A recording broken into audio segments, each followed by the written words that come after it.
Okay, one last question to each of you. And what happened at Apollo 13, how did that affect our future in space? And what do you think our future in space is going to be? Gene?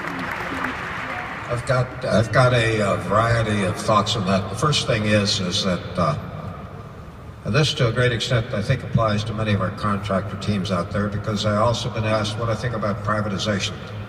And the key thing from my standpoint is that it's easier to build a rocket and a spacecraft than it is to build the team. In Project Mercury, it was probably the greatest increase in learning curve in the business space that ever existed in there, because we'd never been to orbit. In fact, when President Kennedy made his speech, 1 month prior to the speech, we had blown up our second Atlas rocket. 2 weeks prior to the speech, or actually 3 weeks prior to the speech, we had launched Alan Shepard. We had a total of 20 minutes manned spaceflight experience. We'd never been to orbit. But the key thing was that we had a nation that recognized that risk was the price of progress. So we set about building this team. It was a magnificent team, composed of, at the top level, about spectacular engineers from the Langley Research Center, the mecca of American aeronautical knowledge, all under 40, because nobody over 50 wanted to bet their career in space. We captured the Avro Aero Flight Test team, virtually the entire team. And then basically we had a bunch of young people coming in from the American colleges.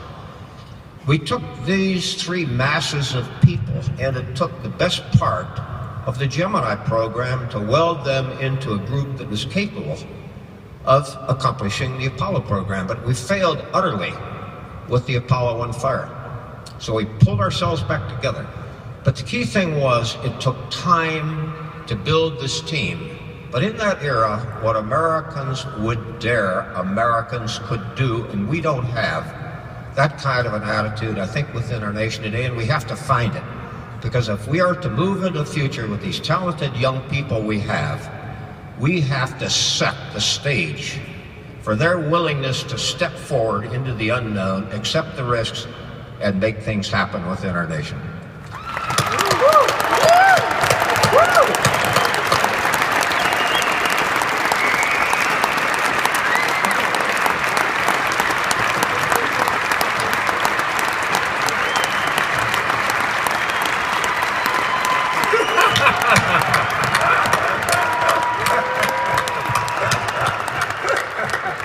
You gotta say God bless America, don't you?